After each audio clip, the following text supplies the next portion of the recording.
할렐루야. 오늘 말씀 시편 95편 1절에서부터 11절 말씀, 하나님께 찬양과 감사를 돌려야 할 이유에 대해서 여러분들과 함께 말씀을 나눠보고자 원합니다. 이 시편 95편은 작자 미상으로서 누가 어떤 배경하에서 이 시를 지었는지는 알 수가 없습니다. 왜냐하면 시편 150편 가운데서 표제어가 없는 34편 가운데 이제 하나의 시이기 때문에 그렇습니다. 그러나 이 본시의 특성상 내용을 살펴보면 선민을 향한 여호와의 주권적 통치를 주제로 한 하나님 찬양을 촉구하는 신정시라고 볼 수 있겠습니다. 이 시가 이제 그 신정시로서 이 하나님 앞에 이 영광을 돌려야 될, 하나님이 왜 우리가 이 하나님의 백성들이, 성도들이 하나님을 찬양하고 하나님과 경배하고 하나님 앞에 감사를 돌려야 되는가가 그 이유가 나와 있는데요. 오늘 말씀을 통해서 우리가 그 내용을 살펴보면 첫째는 하나님께서 창조주가 되시기 때문이라는 것입니다. 1절에서부터 5절에 보면 하나님이 이제 산도 지으셨고 바다도 지으셨고 땅의 깊은 곳을 다 창조하셨고 그가 만드셨기 때문이라는 거죠. 두 번째는 하나님께서는 이스라엘을, 그러니까 선민, 언약 백성을 선택하시고 그 언약에 신실하신 분이기 때문에 하나님과 함께 감사와 찬양을 또 영광을 돌릴 수밖에 없다라고 시인은 6절에서부터 7절에 말씀하고 있습니다. 더 나아가 왜 하나님을 찬양하고 하나님을 경배하고 하나님께 감사를 돌려야 되는가? 심판주가 되시기 때문이라는 거예요. 여러분, 하나님은 공의와 사랑의 이 속성을 동전의 양면같이 동시에 가지고 계십니다. 그래서 우리 하나님께서는 우리를 사랑하시지만 하나님의 그 속성 가운데 공의를 갖고 계시기 때문에 하나님은 죄를 지은 사람을 반드시 심판한다는 거죠. 여러분, 그래서 인간은 행위대로 그리스도의 심판대 앞에서 여러분들이 선악과를 행한 그 모든 것들을 심판받게 되어져 있습니다. 그래서 시편 기자 37편 같은 경우는 이 땅에서 악인의 형통을 우리에게 부러워하지 말라고 해요. 왜냐? 그들은 여름날에 자라나는 풀과 같다라는 것입니다. 여러분, 우리는 이 세상이 너무나 불합리한 세상입니다. 그리고 이 세상은 너무나 악한 세상입니다. 악한 이 권력자들이 정말 많은 백성들을 압제하고 고통을 주지만 결국 그 모든 이 땅의 이 권력자들의 삶이 끝나면 그리스도 심판대 앞에서, 하나님의 심판대 보좌 앞에서 심판을 받기 때문에 그렇습니다. 악인들만 그런 게 아니에요. 여러분, 예수 믿는 교회를 다니고 있다는 사람들 가운데도, 성도라는 사람들도 여러분들이 그래서 조심해야 될 것은 반드시 여러분들이 행했던 그 모든 것들이 행위록에 기록되어 있어요. 여러분, 예수님이 심판할 때 여러분 생명록과 행위록 책을 가지고 여러분들이 말씀에 순종했나 순종하지 않았나 그 기준에서 심판을 받게 되는 거예요. 여러분들이 회개를 열심히 했으면 행위록에 기록된 것들이 그리스도의 보혈의 피로 다 씻음받고 지어졌을 것이고, 여러분들이 회개하지 않는 것들은 다 기록이 그대로 남아있게 되겠죠. 그래서 우리가 이 시편 기자가 오늘 신정시 95편을 통해서 하나님을 찬양해야 된다라고 말씀하는 겁니다. 먼저 이제 창조자이신 하나님을 찬양해야 된다는 그 내용을 살펴보면요, 먼저 시인은 오라 우리가 여호와께 노래하며 우리의 구원의 반석을 향하여 즐거이 외치자라고 했어요. 이 시인이 1절, 2절, 6절에 오라 오라 오라를 쓰고 있거든요. 근데 히브리어 원어에는 그 오라가 다 달라요. 우리 한글 이제 번역에는 다 오라 오라 오라 이렇게 했는데 1절에서 오라, 이것은 레쿠인데요. 히브리어 서둘러서 나아가라는 거예요. 이제 2절에서 오라는 네가테마인데 이 네가테마는 어디로 가냐? 성소를 향해서 부르고 있다는 겁니다. 이제 서둘러서 나가서 어디로 가냐? 예배 장소로 가라는 거예요. 여러분, 유대 민족들은 하나님이 정해준 장소에서만 예배를 드리게 돼 있어요. 우리 신약시대에 오순절날 성령이 강림하시고 이제 마가다락방이 기준으로 되어져서 에르살렘 교회 그리고 바울 사도를 통해서 이방 선교가 이루어져서 지금 수많은 이제 전 세계 250개 국가 가운데 다 교회가 세워져 있잖아요. 지금은 우리는 이렇게 은혜 시대에 살고 있잖아요. 근데 구약에 언약 백성이었던 이 히브리 민족 유대인들은 하나님이 딱 한 곳을 정해줬어요. 그게 예루살렘입니다.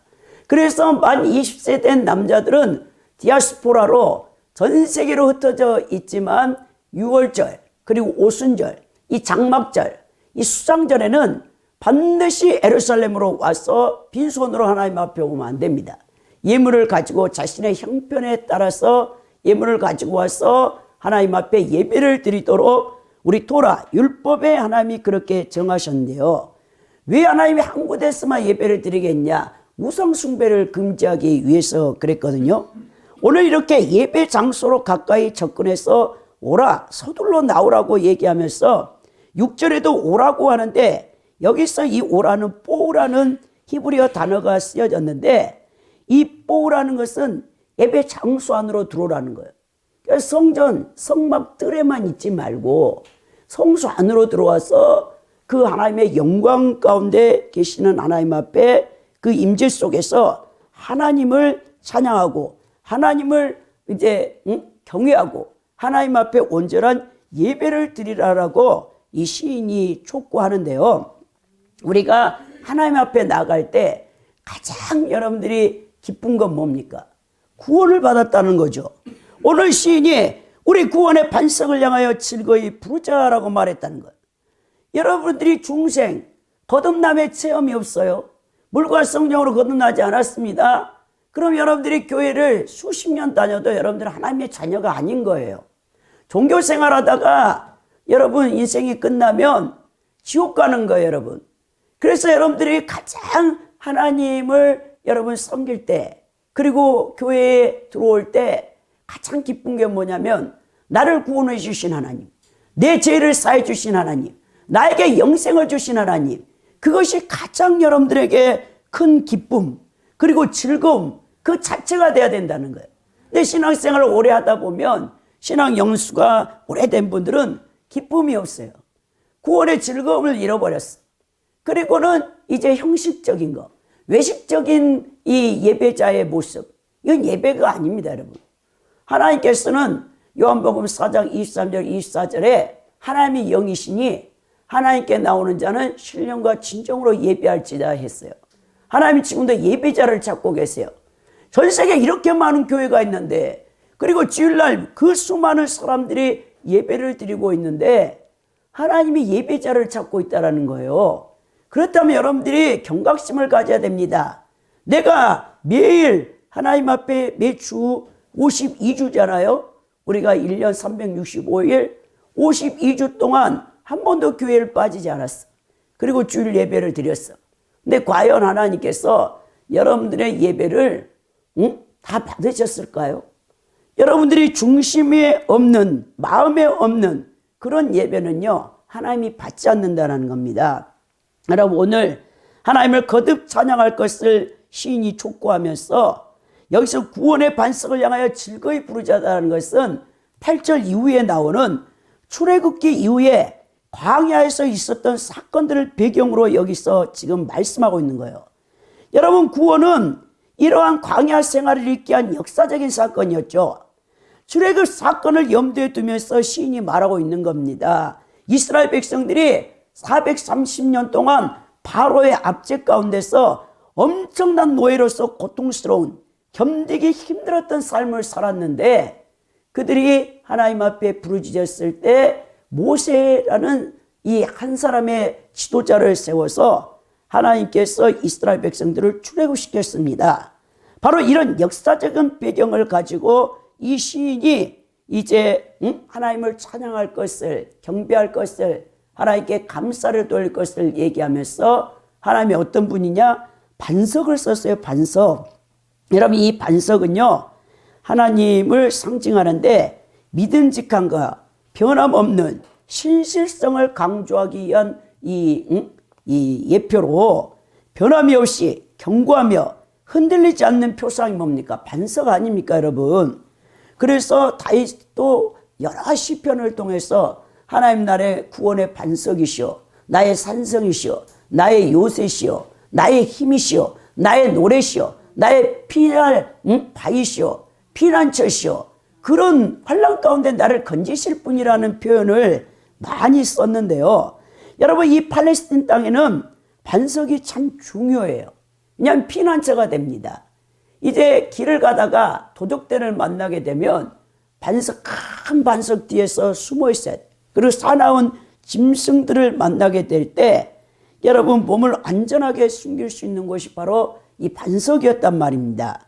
이처럼 여호와 하나님은 이스라엘의 구원자일 뿐만 아니라 그들이 언제나 기댈 수 있고 그들에게 안식을 제공하고 위험에서 건져줄 수 있는 반석으로서 변함없이 신실하신 분이라는 것을 오늘 이 시인이 선포하면서 그래서 구원의 반석 대신 그 여호와 하나님 앞에 나아 즐거이 외치자라고 얘기하면서 이 절에 뭐라냐? 감사함으로 그 앞에 나가고 시를 지어서 하나님을 찬양하라는 거예요. 여러분 우리가 즐거우면 노래가 저절로 나와. 세상 사람들도 여러분 예수님을 모르지만 기쁘면 막 노래를 부르잖아요. 그럼 우리는 크리스찬들이에요. 즐거우나 슬프나 여러분 우리가 찬송은 곡조 있는 기도로 하겠어요. 여러분 기도가 안 되잖아요.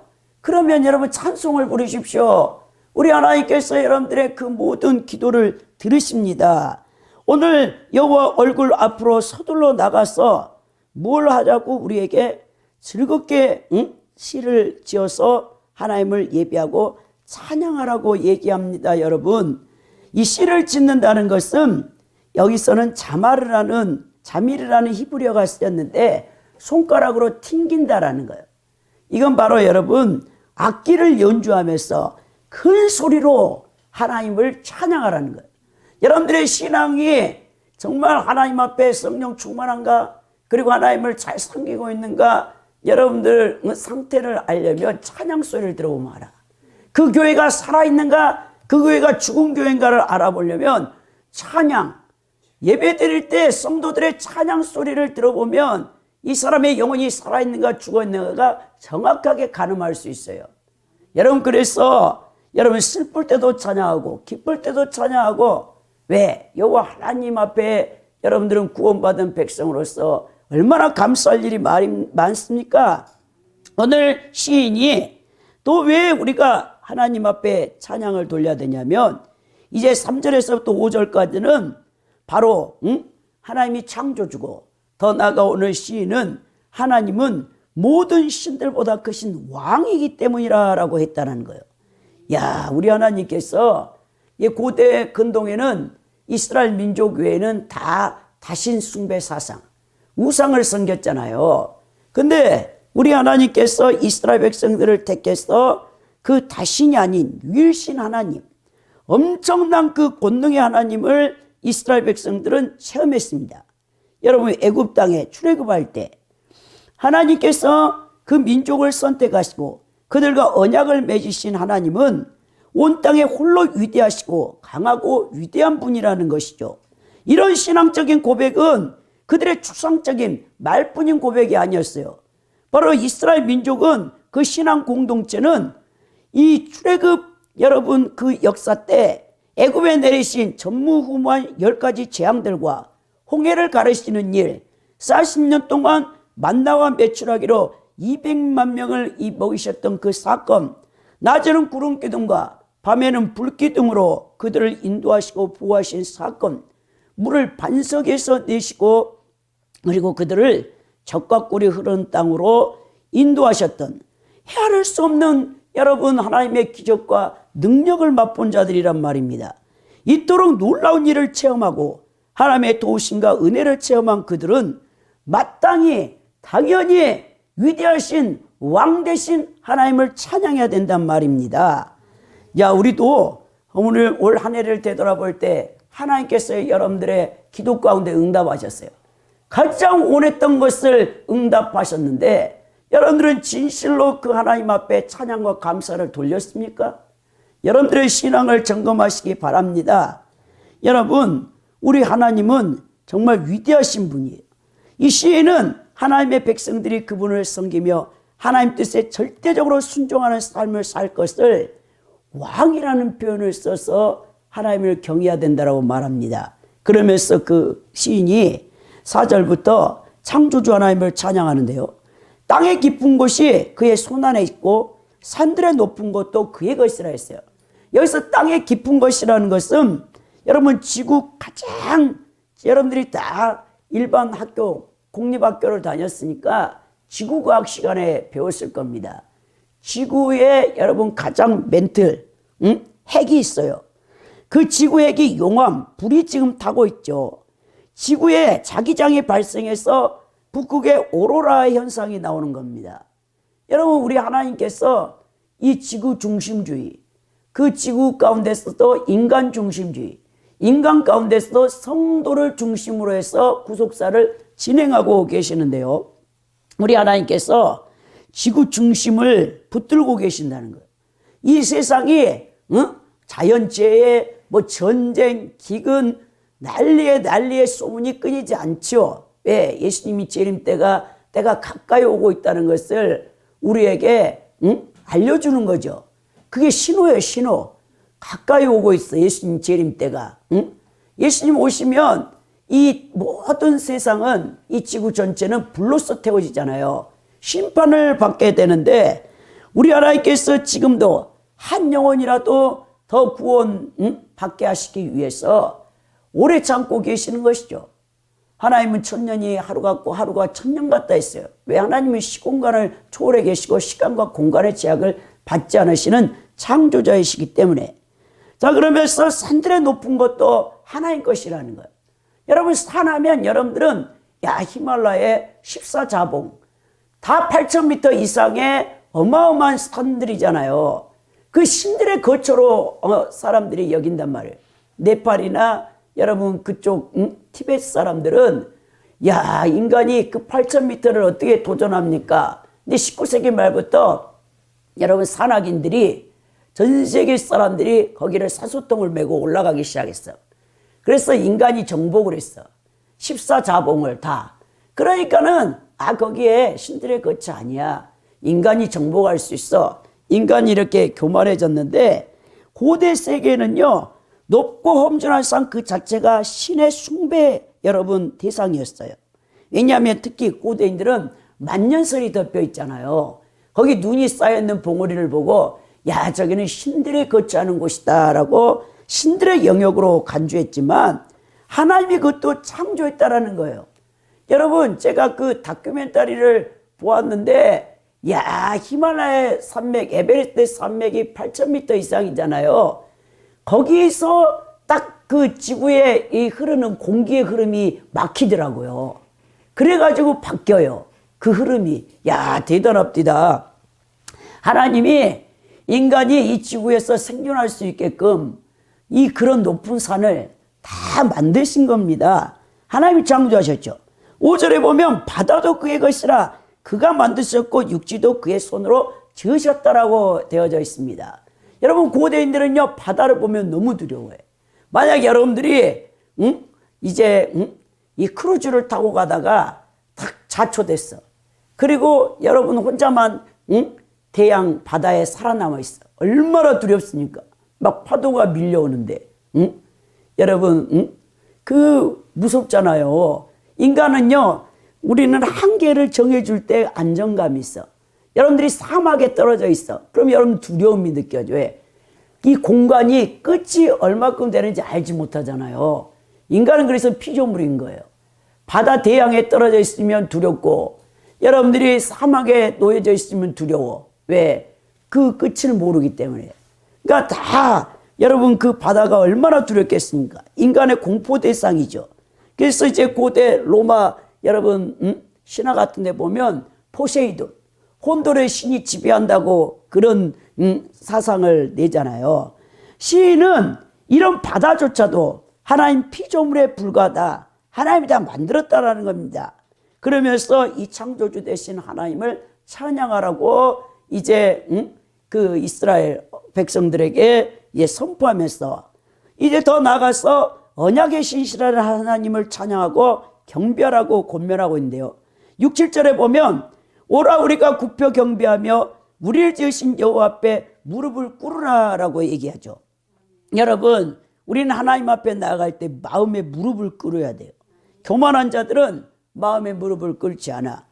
이 마음에 무릎을 꿇다, 이 경배하다는 뜻이 샤라는 히브리어 단어가 쓰였는데 이거는 엎드리다, 기도로 하나님을 경배하다, 굽히다, 무릎을 꿇다, 머리를 숙이다, 절하다는 뜻을 갖고 있어요.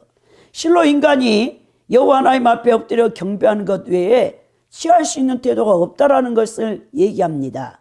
그러면서 무릎을 꿇고 하나님을 경배하라라고 시인이 얘기하는데, 여러분 7절에 보니까 왜 우리가 또 하나님을 경배해야 되냐? 그는 우리 하나님이고 우리는 그가 기르시는 백성이고 그의 손에 돌보시는 양이기 때문이라 그러겠어요. 그러면서 너희가 오늘 그의 음성을 들었거든 얘기했죠. 야, 우리 하나님께서 선한 목자가 되어주시고 여러분들은 양이에요. 팔레스틴 땅의 배경을 유목민들이잖아요.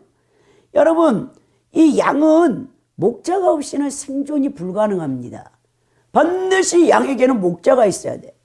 여호와는 나의 목자신 내가 부족함이 없으리라. 시편 23편에 다윗이, 그래서 여러분 그 다윗이 시편 23편을 지을 때 우리가 목사님들이 임종 예배 드릴 때 가장 많이 인용하는 시편 23편이 다윗이 평안할 때 지은 시가 아니에요. 여러분 10년이 넘게 자기 장인 사울왕에게 쫓겨다닐 때 여러분 광야에서 생활했어요. 너무너무 고통스러울 때 다윗이 이 시편을 지었던 것처럼, 근데 그가 실만한 물과 푸른 초장으로 인도한대. 사방에 골짜기를 다닐지라도 두려워하지 말래. 왜냐하면 목자를 인도하시는 목자 대신 예수 그리스도께서 양을 여호와 하나님께서 인도하시기 때문이라고 얘기를 하는데요. 자, 이스라엘 향하여 자신과 그들 모두가 여호와께 기르시는 백성이요 그의 손에 양이라고 말합니다. 양. 유목생활을 했던 히브리인들에게 초장에서 풀을 뜯는 양의 모습을 쉽게 떠올릴 수 있게 했는데요. 그 백성들이 하나님께서 예비해 놓으신 초장으로 잔잔한 물가로 그 목자 대신 하나님이 인도한다는 거예요. 여러분들이 이제 예수님을 믿고도 여전히 여러분 삶을 여러분들이 살면 안 돼요. 응? 여전히 자기가 자기 인생의 주인이야. 그리고 자기 자신의 왕 노릇해. 여러분 영혼의 자수해. 우리가 사형리로 전도를 많이 하잖아요. 사형리의 제1단계가 하나님이 당신을 사랑하십니다. 그거잖아요. 그리고 하나님과의 관계가 왜 깨졌나? 죄 때문이에요. 죄. 그 죄를 해결받아야 되는데 그 유일한 길이 바로 예수 그리스도를 믿을 때라잖아요. 그러면 예수님께서 여러분들을 이제 구원하시고 여러분들은 하나님의 백성이 되어져요. 그때 항상 사형리의 그림에 보면 의자가 하나 있어. 의자 2개가 딱 있잖아요. 여기에 나가 앉아 있어요. 왕으로. 여기는 예수 그리스도가 왕이고 자기는 의자 밑으로 내려가 있어. 둘 중에 여러분들은 어느 걸 원하십니까? 라고 사형리에서 물어보잖아요. 근데 우리는 이 롬만 그래. 내가 여전히 내 저기 인생의 주인이고 내가 왕이야. 여전히 내 영혼의 자소에 나 자기 중심주의로 살고 있어. 하나님과는 무관해. 이 주일날 교회 와서 말씀 들을 때는 야, 하나님 말씀 좋다 이렇게 하는데 이제 6일 동안 세상에 나가면 엉망으로 살아. 엉망. 아, 제가 추수감사절에 해가지고 이 데코레이션을 장식을 어떻게 할까라고 생각하다가 요즘 낙엽이 많이 떨어지잖아요. 제가 낙엽을 줍고 있었어요. 근데 어째 여자분이 아니 나보고 그림 그리시려고 낙엽을 줬으니까 막 그래요. 그 관심을 딱 2사람이 가졌어요. 할아버지 한 분하고 어떤 여자분이 우리 면목역에 쫙 오면서 제가 이 나뭇잎을 딱 줬는데, 그래서 할아버지가 아니 이렇게 흔해 빠진 나뭇잎 은행잎을 왜 줬냐? 제가 쓸 데가 있습니다. 그러니까 그 할아버지가 그럼 막 웃어. 어디다 쓸 거니? 응? 그래서 제가요, 추수감사절인데요, 교회에, 과일 바구니를 만드는데 필요했어요. 그러니까 이 할아버지가 내가 예수님 믿으십시오. 아버님, 전도를 했죠. 그랬더니 웃고 그냥 지나가. 그랬더니 또 여자 한 분이 와서 나보고 왜 나뭇잎을 줬냐.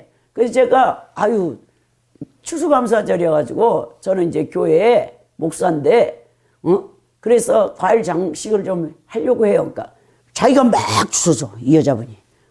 그러면서 용마산 여기 올라가려고 자기가 집에서 나왔대. 그러더니만은 이분이 하는 말이, 내가 교회 다니세요? 자기가 교회 다닌 지 오래됐대. 그리고 어머니가 그렇게 신앙이 좋았대. 친정 어머니가. 그러더니만은 목사님, 성도들을 제대로 좀 가르치세요. 그래. 나한테 막 설교를 20분을 붙잡고 하는데 한국교회 왜 그렇게 타락했니? 이 여자 집사님이라 하더라고.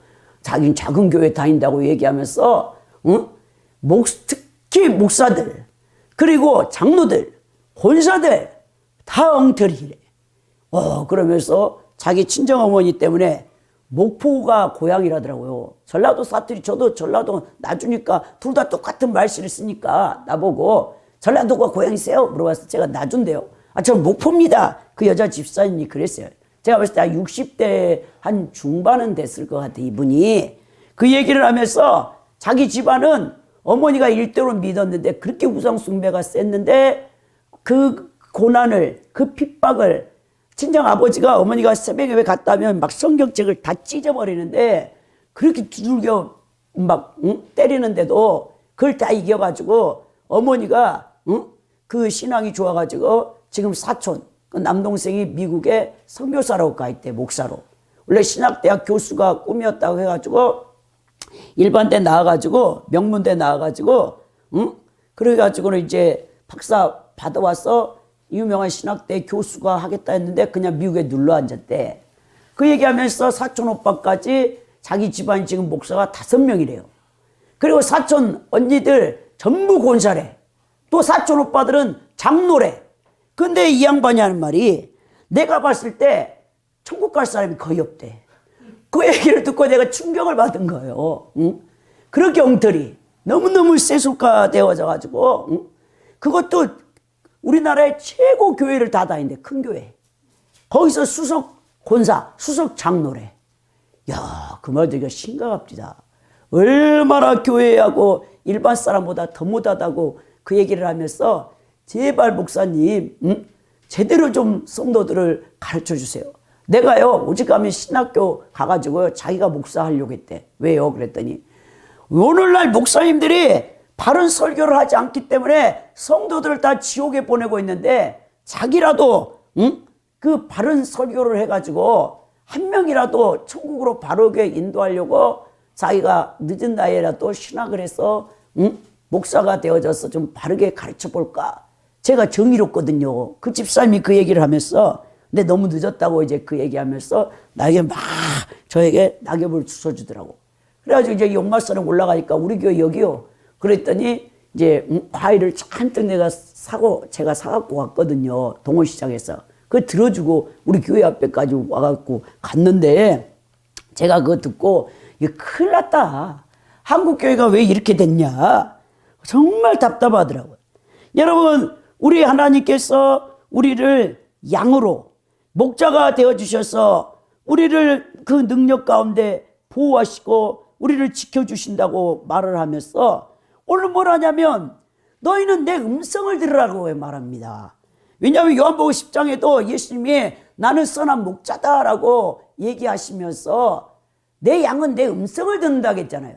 근데 하나님 음성을 안 듣는 양이야. 양이 아니지, 염소지. 어떻게 양이 되겠습니까? 여러분 8절부터 이어지는 하나님 말씀이 이제 얘기를 하는데 시인은 여호와 앞에 나가서 그분께 무릎 꿇고 경배하여 송축하는 자들에게 이제 하나님께 하시는 말씀을 들을 때가 됐다라고 얘기하면서 우리 하나님이 뭐라고 말합니까? 하나님 백성들은 목자 되신 예수 그리스도의 음성을 듣고 그분이 여러분들에게 원하시는 것이 무엇인가를 여러분들이 알아야 된다는 거예요.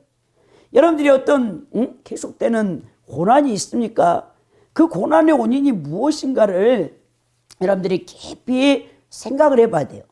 이 세브란스에 걸린 기도문이 있어요. 그 기도문이 이렇습니다. 하나님, 때때로 병들게 하심을 감사합니다. 인간의 약함을 깨닫게 해주시기 때문입니다. 고독하고 외로운 것도 감사합니다. 그것은 하나님과 가까워지는 기회가 되기 때문입니다. 이 일이 계획대로 안 되도록 틀어주신 것도 감사합니다. 그래서 저의 교만이 깨지기 때문입니다. 돈이 떨어지고 사고 싶은 것도 마음대로 못하게 하신 것도 감사합니다. 눈물 젖은 빵을 먹는 심정을 이해하게 하기 때문입니다.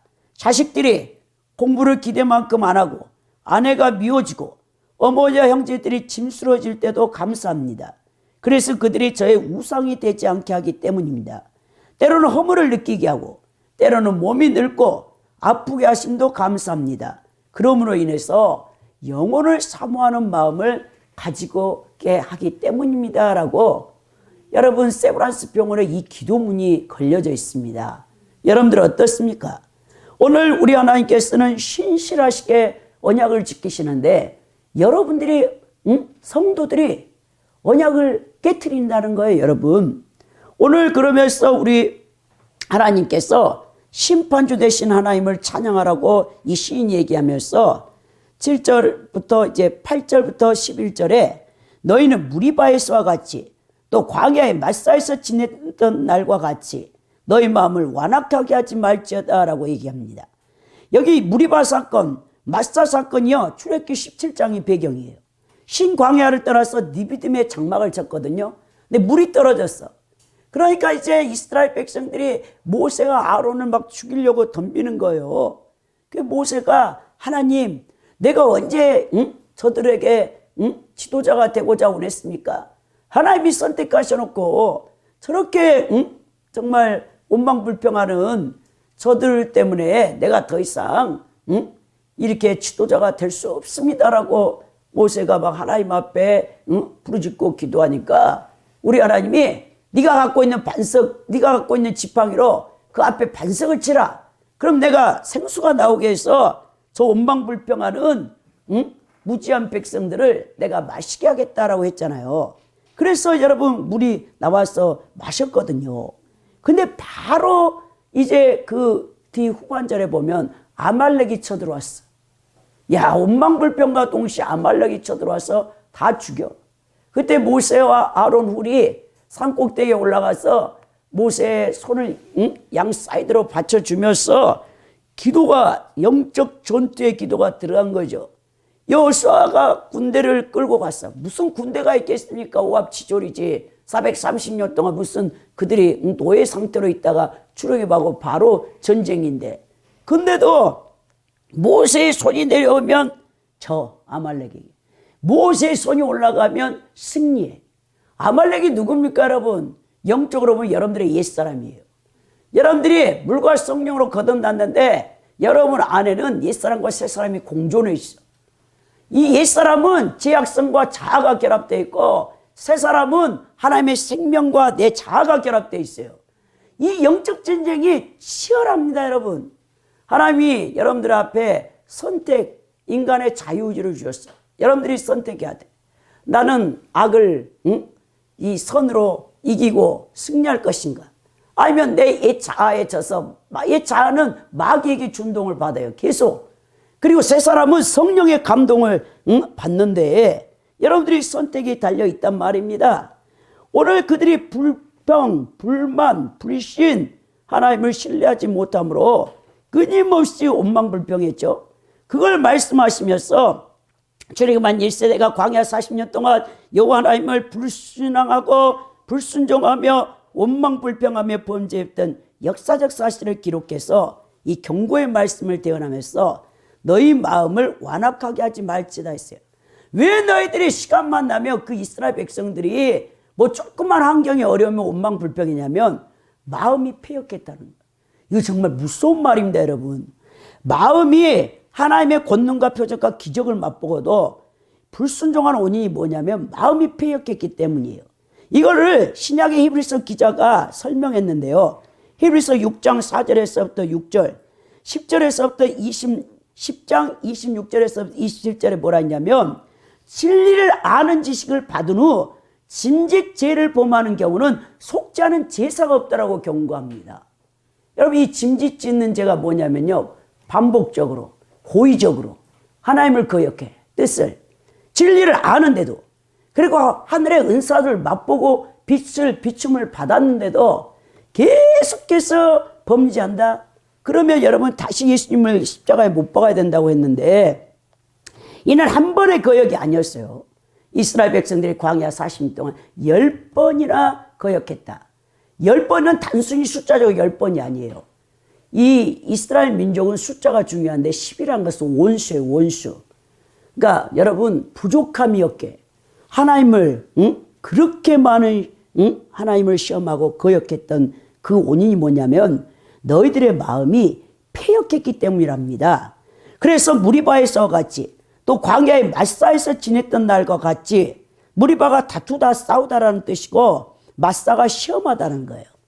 이거는 자세히 이거를 이제 다시 번역해 보면 이들이 왜 뭐라고 원망했냐면 여호와께서 만약 우리 가운데 계시다면 어찌하여 우리에게 물이 없는가? 물이 없이 목말라 죽을 것 같은 상황을 판단하건대 여호와는 우리 가운데 계시지 않는 것이 틀림없다라고 이들이 원망불평한 겁니다. 여러분 불기둥과 구름기둥이 항상 이스라엘 백성들 40년 광야에서 함께 있었어요. 그걸 눈으로 보고도 하나님이 없다라고 말한 자들이 누구냐면 이 패역한 출애굽한 1세대들이란 말입니다. 여러분 이러한 백성들의 의심과 불평 그리고 지도자에 대한 원망은 그야말로 패역한 행동이었죠. 그들은 자신들 눈으로 여호와께서 친히 행하신 10가지 재앙과 홍해 사건, 홍해를 가르쳤잖아요. 만나 메추라기를 매일같이 먹여주시는데도 물이 없는 그 이유 하나만으로도 그들은 하나님이 없다라고 원망불평하면서 이제 모세를 지도자를 이 고통받게 하는 이 배은망덕한 짓을 이스라엘 백성들이 했는데요. 9절에 뭐라 하냐? 우리 하나님께서 정확하게 그들을 영적 진단해 주는데 그때 너희 조상들이 내가 행한 일을 보고서도 나를 시험하고 조사했다. 무리바와 마사에서 물이 없다고 불평했던 때에 하나님 먼저 그들이 하나님을 시험했다라고 질타하면서 하나님께서는 당신 자신을 이스라엘 백성들이 시험하고 조사했던 그 이유가 뭐냐? 그 마음이 패역했고 더 나아가 그들의 불신앙의 모습을 질타하고 계십니다.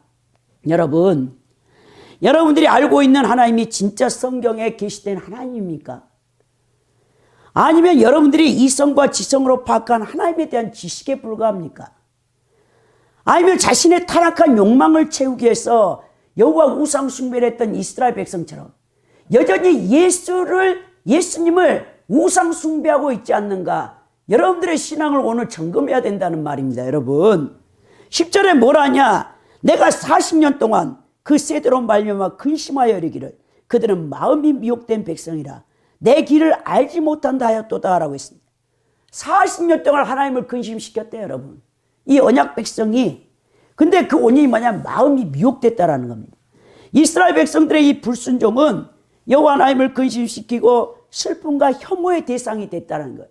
여기서 하나님을 근심시켰다는 이 히브리 단어가요 쿠트인데요 7번밖에 구약 성경에 쓰지 않았는데 바람직하지 못한 행위, 가증스러운 행위 그것을 보고 가슴을 치면서 하나님이 슬퍼했다는 거예요. 여러분들의 신앙생활이 하나님 앞에 가증스럽고 혐오스러워서 하나님이 날마다 가슴을 치게 하는가? 아니면 진짜 하나님께서 여러분들 때문에 기뻐하고 있는가? 여러분들 정말 신앙생활 제대로 해야 된다는 말입니다. 하나님은 단순히 그들을 보면서 근심할 정도가 아니라 심령이 창자가 끊어진 것 같은 혐오와 슬픔 감정을 가지셔야 했다라고 얘기하시면서 우리 하나님께서 그 미혹된 백성들에게 어떻게 하시겠다고? 너희는 안식에 들어가지 못한다 했어요. 무섭습니다. 안식에 들어가지 못한다는 것은 지옥으로 던져버린다는 거예요. 하나님이. 여러분 오늘 우리 신약 백성들은 더 정신을 차려야 돼요. 왜냐하면 성령이 내주에 계신 거룩한 하나님의 성전인데도 구약 백성들은 아직 예수님의 속죄 사역이 완성되지 않았기 때문에 성령님이 내주할 수 없었어요. 그래서 구름 기둥과 불 기둥으로 그들의 눈으로 친히 성령님의 보호하심을 받고 있으면서도 이런 원망불평을 했다는 것입니다. 여러분, 이 미혹되다라는 이 말이 히브리어 단어가 타가 쓰였는데 동요하다, 비틀거리다, 방황하다라는 뜻을 썼습니다. 이스라엘 백성이 하나님이 제시하신 바른 길을 버리고 자기들의 욕심을 따라 행하려고 하다가 길을 잃어버렸어. 광야에서. 그래서 헤매고 다니는 거예요, 여러분. 그들은 그들이 원하는 것을 추구했으나 그러한 과정 자체뿐만 아니라 그 결과가 하나님으로부터 멀어지게 했고 결국 그들은 하나님이 약속하신 가나안 땅에 들어가지 못하고 거기서 다 죽었습니다. 그들이 내 길을 알지 못했다라고 얘기하는 것은 토라, 율법에 이미 하나님께서 그 길을 다 제시했어요. 여기서 길이라는 것은 삶의 방식입니다. 하나님의 백성들이 살아가야 될 방식, 그 길을 정확하게 하나님이 토라를 통해 말씀을 주셨건만 오늘날 우리의 성도들 66권에 게시된 성경에 기록된 말씀을 주었건만 여러분들이 그 말씀에 순종하지 않고 있다는 겁니다. 그럼 결국 어떻게 되냐? 하나님의 진노를 당할 수밖에 없다는 거예요. 11절에 뭐라 하냐면 그러므로 내가 노하여 맹세하기를 그들은 내 안식에 결코 들어오지 못하리라 했다는 거예요.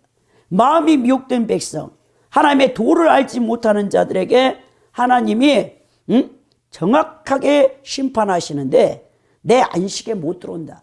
여호수아 갈렙 외에는 못 들어갔잖아요. 가나안 땅에. 그리고 다 죽고 말았다는 거예요.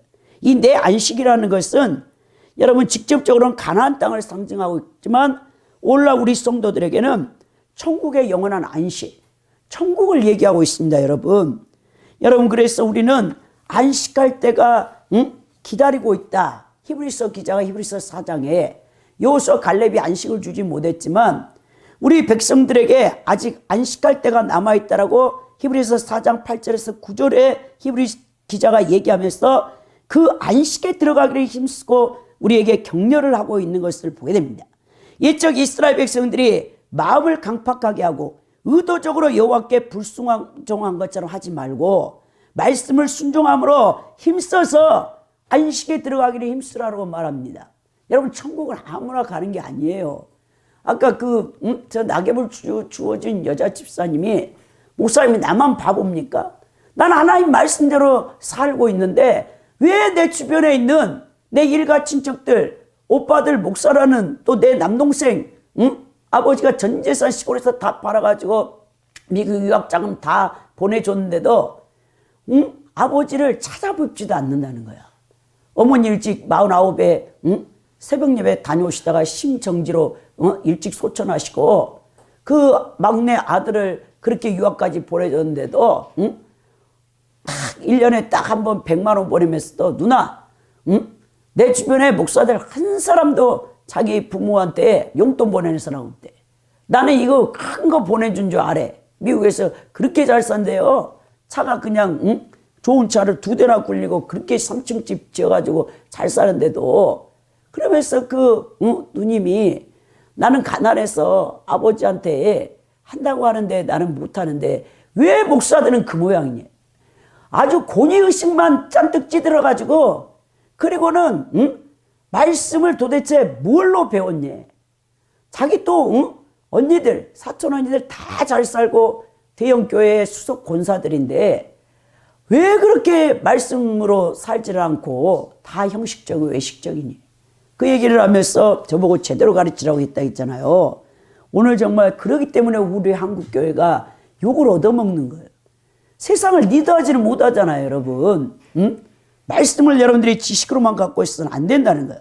오늘 말씀을 요약해 보면 성도들이 하나님께 찬양과 감사해야 될 이유가 하나님께서 창조주가 되시기 때문이고 하나님은 성도들을 택하시고 언약을 항상 신실하게 지키신 분이고 더 나아가 하나님은 심판주이기 때문에 하나님을 찬양해야 된다는 거예요. 이는 곧 인간의 행위대로 심판하시는 분이기 때문에 여러분 얼마나 감사합니까? 우리 주님이 심판주가 아니라면 우리가요 정말 억울한 사람들 힘없고 가난하고 소외되고 예수님을 믿어도 정말 별 볼 일 없는 사람들. 정말 교회도 너무 계급화되어졌어. 여러분 직분은 계급이 아닙니다. 정신 차려야 됩니다. 여러분 계급은 이 교회에서 중직을 맡을수록 섬기라고 주신 여러분 그 직분이지, 여러분들이 그 직분을 가지고 권위의식 가지고 애임하고 있다고 해서 여러분 천국 보장되는 거 아니란 말입니다. 여러분 그래서 오늘 이 신정신을 통해 하나님의 의로운 통치가 이루어질 궁극적인 영원한 천국의 새 예루살렘을 바라보며 여러분들이 이 추수감사절에 올 한 해를 되돌아볼 때 기쁨과 감사의 찬양을 올려드릴 수 있는 분들이 되기를 예수 그리스도의 이름으로 축원드립니다.